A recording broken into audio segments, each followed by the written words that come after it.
Hi friends, welcome back to Mazhathulli creations. അവന്തികയ്ക്ക് chicken box വന്നിരിക്കുകയാണ്. ഇതറിഞ്ഞ് പേടിച്ച് ജോലിക്കാരിയായ ജെനി പോലും അവന്തികയുടെ അരികിലേക്ക് അടുക്കുന്നില്ല. എന്നാൽ ചിപ്പി തന്നെയാണ് അവന്തികയ്ക്ക് എല്ലാ സഹായത്തിനും കൂടെയുള്ളത്. ചിപ്പിയോട് അകലം പാലിച്ചു നിൽക്കാൻ അവന്തിക പറയുന്നുണ്ടെങ്കിലും ചിപ്പി അത് കേൾക്കാതെ അവന്തികയുടെ കൂടെ തന്നെയുണ്ട്. തുടർന്ന് ബാബു പുറത്ത് ഫോൺ ചെയ്തുകൊണ്ട് നിന്നപ്പോൾ ജെനി അവിടേക്ക് പെട്ടെന്ന് തന്നെ വന്നു. എനിക്കാകെ പേടിയാവുന്നു ബാബുവേട്ട എന്ന് ജെനി പറയുമ്പോൾ ബാബു പറയുന്നുണ്ട്, എല്ലാവരുടെയും പുറത്ത് കുതിര കയറുന്നതിന് ദൈവം അറിഞ്ഞു കൊടുത്തതായിരിക്കും ഇത് പകർച്ചവ്യാധിയാണ്, മേഡത്തിനെ തൊട്ടാൽ നമുക്കും ഇത് വരും എന്ന് ജെനി പറയുന്നു. മനസാക്ഷിയില്ലാതെ ആളുകളോട് പെരുമാറുമ്പോൾ ഇത് ആലോചിക്കണമായിരുന്നു എന്ന് ബാബു പറയുമ്പോൾ ജെനി പറയുന്നു, ബാബുവേട്ടൻ പറഞ്ഞത് ശരിയാണ്, ഈ പറഞ്ഞതൊക്കെ ചതിച്ചും വഞ്ചിച്ചും ഒക്കെ ഉണ്ടാക്കിയതെന്ന ആൾക്കാർ പറയുന്നത്. അതിന്റെ ശിക്ഷയായത്. നമ്മളിപ്പോ എന്ത് ചെയ്യുമെന്ന് ചോദിക്കുന്നു. രണ്ടുപേരും ഒരു നിമിഷം ആലോചിച്ച് നിൽക്കുന്നുണ്ട്. ഈ സമയത്ത് അവന്തികയ്ക്ക് പുതപ്പൊക്കെ പുതച്ചു കൊടുത്തിട്ട് അരികിൽ ചിപ്പി ഇരിക്കുന്നുണ്ട്. അവന്തിക പുതച്ചിങ്ങനെ മൂടിക്കിടക്കുന്നത് നോക്കി വിഷമത്തോടെ ഇരിക്കുകയാണ് ചിപ്പി. അമ്മ ഒന്നും കഴിച്ചില്ലല്ലോ, ജെനി ആന്റിയോട് കഴിക്കാൻ എന്തെങ്കിലും എടുക്കാൻ പറയട്ടെ എന്നെ ചിപ്പി. എനിക്ക് ഇപ്പോൾ ഒന്നും വേണ്ട എന്ന് അവന്തിക. അത് പറ്റില്ല, ഒരു ചായയെങ്കിലും കുടിക്കണം, ഞാൻ പോയി ചായ എടുത്തോണ്ട് വരാം എന്ന് ചിപ്പി. അമ്മയ്ക്ക് കഴിക്കാൻ തോന്നുന്നില്ല, ദേഹം ആകെ പൊള്ളുന്നു, വല്ലാത്ത വേദന. മോള് ജെനിയാൻ്റെ ഒന്ന് വിളിക്കുന്ന അവന്തിക. നമുക്ക് ആശുപത്രിയിലേക്ക് പോകാം അമ്മേ, ഞാൻ ജെനിയാൻ്റെ വിളിച്ചിട്ട് വരാം എന്ന് പറഞ്ഞിട്ട് ജെനിയെ വിളിക്കാനായി ചിപ്പി പോകുന്നുണ്ട്. സ്കൂളിൽ നിന്ന് വന്നിട്ട് ആ ഡ്രസ്സ് പോലും ചിപ്പി മാറിയിട്ടില്ല. ജെനിയെ അവിടേക്ക് വിളിക്കുന്നുണ്ട് ചിപ്പി. എന്നാൽ ജെനിയെ അവിടെയെങ്ങും കാണുന്നില്ല. ആ സമയം ജെനി ഡ്രസ്സൊക്കെ പാക്ക് ചെയ്തിട്ട് വരികയാണ് എങ്ങോട്ടോ പോവാനായിട്ട്. ഒരു കള്ള ലക്ഷണത്തോടെ നിൽക്കുന്നു. ആൻറ്റി ഇതെവിടെ പോന്നു എന്ന് ചിപ്പി. അത് പിന്നെ ആൻറ്റിക്ക് പെട്ടെന്നൊരു അത്യാവശ്യം, അച്ഛൻ വീണോ എന്ന് പറഞ്ഞ് കള്ളക്കരച്ചിൽ കരയുകയാണ് ജെനി. ആരുടെ അച്ഛൻ എന്ന് ചിപ്പി ചോദിക്കുമ്പോൾ എൻ്റെ അച്ഛൻ അല്ലാതെ പിന്നെ ആരുടെ അച്ഛനാ? അതേ മോളെ, രാവിലെ ആടിന് തോലെടുക്കാൻ വേണ്ടി മരത്തിന്റെ മുകളിലേക്ക് കയറിയപ്പോൾ മരത്തിന്റെ മുകളിൽ നിന്ന് വീണതാണെന്ന് പറഞ്ഞ് കള്ളക്കരച്ചിൽ കരയുന്നുണ്ട് ജെനി. ഞാൻ ഇനി എന്ത് ചെയ്യും, എനിക്ക് ആകെ ഒരച്ഛനല്ലേ ഉള്ളൂ, ഞാൻ ചെന്നിട്ട് വേണം അച്ഛനെ ഹോസ്പിറ്റലിലേക്ക് കൊണ്ടുപോകാൻ എന്ന് പറഞ്ഞ് ജെനി കരയുന്നു. ആൻറ്റി അമ്മ വിളിക്കുന്നു എന്ന് ചിപ്പി. ഞാനില്ല, എനിക്ക് അച്ഛനെ ആശുപത്രിയിൽ കൊണ്ടുപോകണം, സീരിയസ് ആയി കിടക്കാണ് എന്ന് പറഞ്ഞ് വീണ്ടും കള്ളക്കരച്ചിൽ കരയുകയാണ് ജെനി. എനിക്ക് വരാൻ പറ്റില്ല, എനിക്ക് അച്ഛനെ ഹോസ്പിറ്റലിലേക്ക് കൊണ്ടുപോകണം, ഞാനിപ്പോൾ ചെന്നില്ലെങ്കിൽ അച്ഛൻ മരിച്ചു പോകും എന്ന് പറഞ്ഞ് കരയുകയാണ് ജെനി. അമ്മയെ ഹോസ്പിറ്റലിൽ കൊണ്ടുപോകണ്ടേ എന്ന് ചിപ്പി ചോദിക്കുന്നു. ഡ്രൈവർ അങ്കിൾ എവിടെ, വണ്ടി എടുക്കാൻ പറയുന്നു ചിപ്പി പറയുമ്പോൾ ജെനി പറയുന്നു, ഡ്രൈവർ അങ്കിൾ നേരത്തെ പോയി. അങ്കിൾ എവിടെ പോയെന്ന് ചോദിക്കുന്നു. അങ്കിളിൻ്റെ ആരോ ഇന്ന് മരത്തിൽ നിന്ന് വീണു എന്ന്. ആൻറ്റി പോട്ടെ എന്ന് പറഞ്ഞ് ചുമ്മാ കള്ളക്കരച്ചിൽ കരഞ്ഞ ചിപ്പിയെ കാണിച്ചിട്ട് ജെനി അവിടെ നിന്ന് പോവാൻ തുടങ്ങുകയാണ്. മേഡത്തിനോട് ആൻറ്റിയോട് ക്ഷമിക്കാൻ പറയണം, എന്നാലും മേഡം ഈ അവസ്ഥയിൽ കിടക്കുമ്പോൾ തന്നെ എൻ്റെ അച്ഛൻ മരത്തിൽ നിന്ന് വീണല്ലോ എന്ന് പറഞ്ഞ് വീണ്ടും കരച്ചിൽ കരഞ്ഞിട്ട് ജെനി അവിടെ നിന്ന് പോവുകയാണ്. പിന്നീട് കാണിക്കുന്നത് രാത്രിയിൽ ശിശിര ഒരു കല്യാണപ്പുടവ എടുക്കുന്നുണ്ട്, അതും സമൃദ്ധിയുടെ. അർച്ചന കുളിച്ചവിടേക്ക് വരികയായിരുന്നു. എന്താ നോക്കുന്നത്, ഈ സാരിയാണോ, ഇത് വേണം നീ ഇന്ന് ഉടുക്കാൻ, നിനക്ക് ഈ സാരി ഓർമ്മയില്ലേ എന്നൊക്കെ ശിശിര ചോദിക്കുന്നു. ഇല്ലെന്ന് അർച്ചന, ഇത് നിന്റെ കല്യാണ സാരിയാണ്, ഓർമ്മയില്ലേ?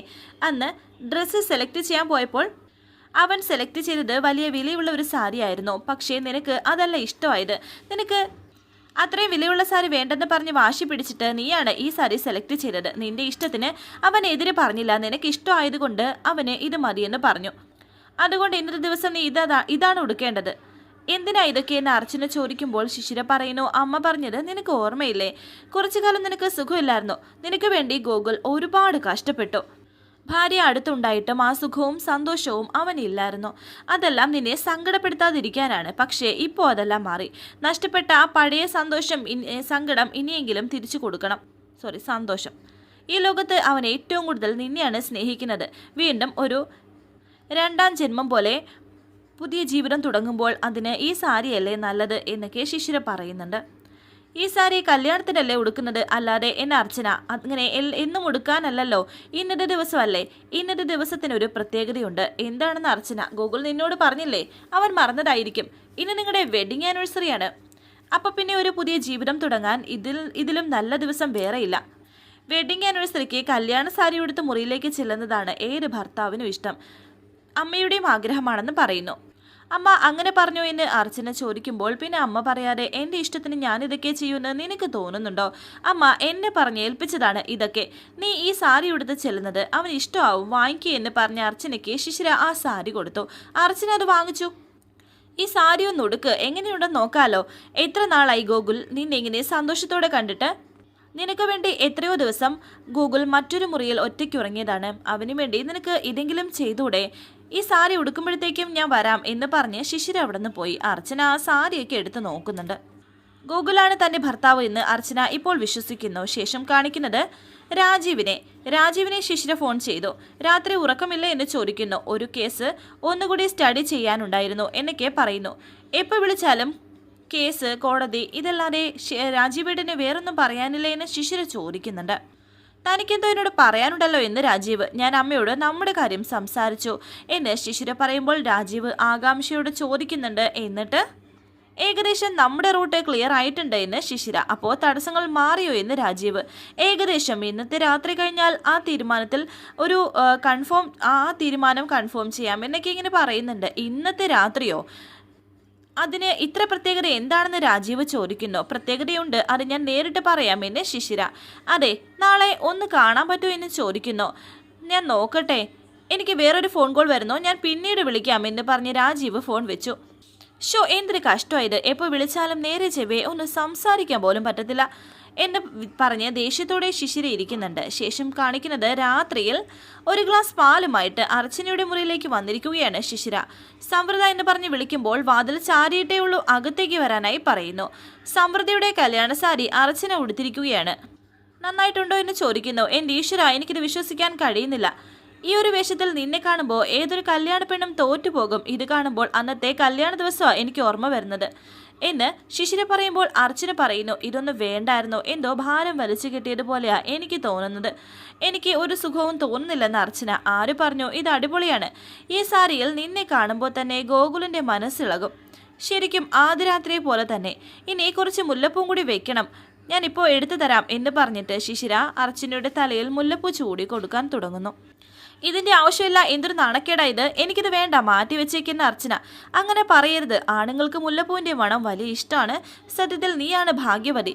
സാധാരണ എല്ലാ പെണ്ണുങ്ങളുടെയും ജീവിതത്തിൽ ഇങ്ങനെയൊരു ദിവസം ഒരിക്കൽ മാത്രമേ ഉണ്ടാകൂ. നിനക്കിപ്പോൾ ഇങ്ങനെയൊരു ഭാഗ്യം രണ്ടാമതും കിട്ടി. ഏത് സ്ത്രീയാ ഇങ്ങനെ ജീവിതത്തിൽ രണ്ടാമതൊരു ദിവസം ആഗ്രഹിക്കാത്തത്? സാധാരണ ഒരു സ്ത്രീക്കും ഇങ്ങനെ കിട്ടാറില്ല. അവിടെ ഗോകുലിൻ്റെ മുറിയിൽ ചില സർപ്രൈസ് വേറെയുണ്ട്. എന്ത് സർപ്രൈസ് എന്ന അർച്ചന? അതൊക്കെ പറയാം, ഇന്നത്തെ ദിവസം ഞങ്ങളുടെ അവകാശമാണ് ഇത്. നിങ്ങൾ ഒന്നിച്ച് ജീവിക്കാനുള്ള ആഗ്രഹം കൊണ്ടാണ് ഞങ്ങളിത് ചെയ്യുന്നത് എന്ന് പറഞ്ഞ അർച്ചനയ്ക്ക് മുല്ലപ്പൂ ചൂടി കൊടുക്കുന്നുണ്ട് ശിശിര. ഇനി നീ കണ്ണാടിയിലേക്ക് നോക്കാൻ പറയുന്നു. ശരിക്കും കല്യാണ പെണ്ണിനെ പോലെ ഇല്ലേ എന്നൊക്കെ പറയുന്നുണ്ട് ശിശിര. എന്നിട്ട് ഒരു ഗ്ലാസ് പാലും കൂടി കൊടുക്കുന്നുണ്ട്. സംശയിക്കേണ്ട, നിന്റെ മനസ്സിൽ ഒരുപാട് ചോദ്യങ്ങളുണ്ടെന്ന് എനിക്കറിയാം. കംപ്ലീറ്റ് ഫസ്റ്റ് നൈറ്റ് വൈബ് ആയിരിക്കും എന്നൊക്കെ പറയുമ്പോൾ അർച്ചന പറയുന്നു, എനിക്കങ്ങനെ തോന്നുന്നില്ല. അപ്പോൾ നിനക്കൊരു സന്തോഷമില്ലേ? അർച്ചന പറയുന്നു, ഗോകുലിൻ്റെ ഭർത്താവാ, അത് എനിക്ക് അറിയാം, പക്ഷേ ഈ വേഷത്തിലൊക്കെ എനിക്ക് അംഗീകരിക്കാൻ സാധിക്കുന്നില്ല എന്നൊക്കെ പറഞ്ഞ അർച്ചനയ്ക്ക് വേറൊരു വിഷമത്തിൽ അങ്ങനെ ഇരിക്കുന്നു. അർച്ചനയുടെ കയ്യിൽ നിർബന്ധിച്ച് പാൽ ഗ്ലാസ് കൊടുക്കുന്നുണ്ട് ശിശിര. മടിച്ച് അർച്ചന അത് വാങ്ങി കണ്ണാടിയിലേക്ക് നോക്കുന്നുണ്ട്. നിന്നെ മെരുക്കിയെടുക്കാനുള്ള ചട്ടം ഞങ്ങൾക്കറിയാം. ഇനി ഞങ്ങൾ വരയ്ക്കുന്ന വലയിലായിരിക്കും നീ നിൽക്കുന്നത്. നീ സമൃദ്ധിയായിട്ട് തന്നെ ജീവിക്കുമെന്നൊക്കെ ശിശിര മനസ്സിൽ വിചാരിക്കുന്നു. അടച്ചുപൂട്ടിയ നിന്റെ ഓർമ്മകൾ ഇനി ഒരിക്കലും പുറത്തേക്ക് വരാൻ ഞങ്ങൾ സമ്മതിക്കില്ല എന്ന് പറഞ്ഞ് ശിശിര അർച്ചനയുമായി പോകുന്നുണ്ട്. അവിടെ ഗോകുലിൻ്റെ മുറിയിൽ മണിയറ പോലെ തന്നെ കുറേ അലങ്കാരങ്ങൾ ഒരുക്കി വെച്ചിട്ടുണ്ട്. ഗൂഗിൾ മുറിയിലേക്ക് വന്നപ്പോൾ കുറേ ബലൂണൊക്കെ അവിടെ ഇങ്ങനെ വെച്ചിരിക്കുന്നു. പിന്നെ റൂമാകെ അലങ്കരിച്ച് വെച്ചിരിക്കുകയാണ്. എന്തായി കാണിച്ചു വെച്ചിരിക്കുന്നത്? വിവരക്കേട് കാണിക്കുന്നതിന് ഒരു അതിരില്ലേ? ആരാ ഇത് ചെയ്ത് വെച്ചിരിക്കുന്നത്? എന്നിട്ട് അമ്മ എന്നുറക്കെ ദേഷ്യത്തോടെ വിളിക്കുകയാണ് രാജീവ്. അതും ദേഷ്യത്തോടെ അർച്ചന പാൽ ഗ്ലാസുമായി അവിടേക്ക് വരുന്നു, കൂടെ ശിശിരയും. അകത്തേക്ക് ചെല്ല്, ഹാപ്പി വെഡിങ് ആനിവേഴ്സറി എന്ന് പറഞ്ഞ് ശിശിര അർച്ചനെ അകത്തേക്ക് പറഞ്ഞു വിട്ടിട്ട് കഥ കടച്ചു. രാജീവ് തിരിഞ്ഞു നോക്കുമ്പോൾ പുഞ്ചിരിയോടെ പാൽ ഗ്ലാസുമായി നിൽക്കുകയാണ് അർച്ചന. ഒരു ഞെട്ടലോടെ രാജീവ് നോക്കുന്നുണ്ട്. രാജീവിന് ഇത് അംഗീകരിക്കാൻ കഴിയുന്നില്ല. തൻ്റെ യഥാർത്ഥ സമൃദ്ധി ഇങ്ങനെ ഓർക്കുകയാണ് രാജീവ്. ഈ സാരി എന്ന് രാജീവ് ചോദിക്കുമ്പോൾ അർച്ചന പറയുന്നു, ഗൂഗിൾ മറന്നുപോയോ? നമ്മുടെ കല്യാണ സാരിയല്ലേ, എന്താ മറന്നുപോയോ എന്ന് അർച്ചന ചോദിക്കുന്നുണ്ട്. ഈ കല്യാണ സാരി ഉടുത്തല്ലേ ഞാൻ ഗോകുലിന്റെ ജീവിതത്തിലേക്ക് കയറി വന്നത് എന്നും അർച്ചന പറയുന്നു. എന്നിട്ട് ആ പാൽ ഗ്ലാസ് ഗോകുലിന്റെ നേരെ നീട്ടുകയാണ് അർച്ചന. താൻ അത് അവിടെ വെച്ചേക്ക്, ഞാൻ ഇപ്പോൾ വരാം എന്ന് പറഞ്ഞ് പോകാൻ തുടങ്ങുന്നുണ്ട് ഗോകുൽ. ഗോകുൽ ഇത് എവിടെ പോവാണെന്ന് അർച്ചന ചോദിക്കുന്നുണ്ട്. നാളെ ഒരു പ്രധാനപ്പെട്ട കേസിന്റെ സാക്ഷിയെ വിസ്തരിക്കാനുണ്ട്. ആളൊരു പോലീസ് ഓഫീസറാണ്. കുറച്ച് പ്രിപ്പറേഷൻ ചെയ്യേണ്ടി വരും. തനിക്ക് ഉറക്കം വരുന്നെങ്കിൽ താൻ കിടന്നോളൂ, ഞാൻ വരാൻ ലേറ്റാകും എന്നൊക്കെ ഗോകുൽ.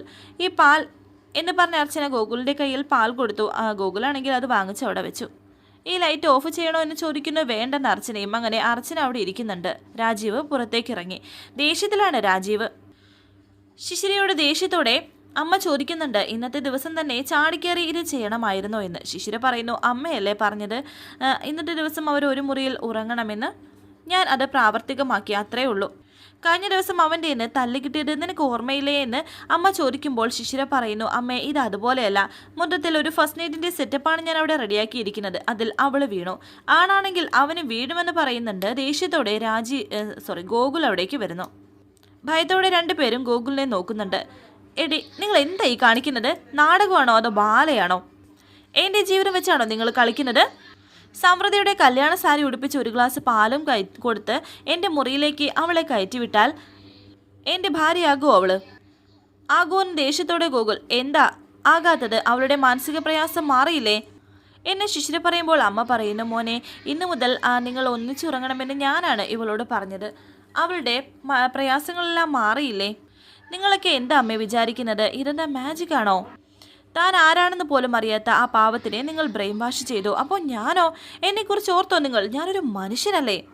എനിക്കെങ്ങനെ അവളുടെ ഭർത്താവാൻ പറ്റും? എൻ്റെ ഇസബല്ലേ അത്ര പെട്ടെന്ന് മറന്നു കളയാൻ കഴിയുമെന്നാണോ നിങ്ങൾ വിചാരിച്ചത്? ആവശ്യമില്ലാത്തത് മറന്നു കളയുന്നതാ നല്ലത്. എങ്ങനെയെങ്കിലും നിനക്ക് ഒരു ജീവിതം ഉണ്ടാക്കി തരാൻ നോക്കുമ്പോൾ നീ പൊട്ടം കളിക്കരുത്. ഇത് ഒരുമാതിരി എടാ ചത്തുപോയവള് ചത്തോ, അവളുടെ പേരും പറഞ്ഞ് കണ്ണുനീരൊഴുക്കിയിട്ട് കാര്യമില്ല. ഇപ്പോൾ നിന്റെ ഭാര്യ ഇവളാണ് എന്നൊക്കെ പറയുമ്പോൾ ശിശിര അടിക്കാൻ കൈ ഓങ്ങുകയാണ് ഗോകുൽ. അമ്മ തടയുന്നു. അമ്മ മിണ്ടിപ്പോവരുത്. ഒരിക്കൽ അമ്മയ്ക്ക് ഞാൻ വാണിങ്ങി തന്നതാ. എന്നിട്ട് അമ്മ പിന്നിൽ നിന്ന് ഇവളെ കൊണ്ടത് ചെയ്യിപ്പിച്ചു. നിങ്ങൾ അലങ്കോലപ്പെടുത്തുന്നത് എൻ്റെ ജീവിതമാണ് എന്നൊക്കെ പറഞ്ഞ് സങ്കടപ്പെട്ട് നിൽക്കുകയാണ് ഗോകുൽ. വരാനിരിക്കുന്ന പുതുപുത്തൻ എപ്പിസോഡുമായി വീണ്ടും കാണാം. Thank you for watching. Please subscribe, like, share my channel.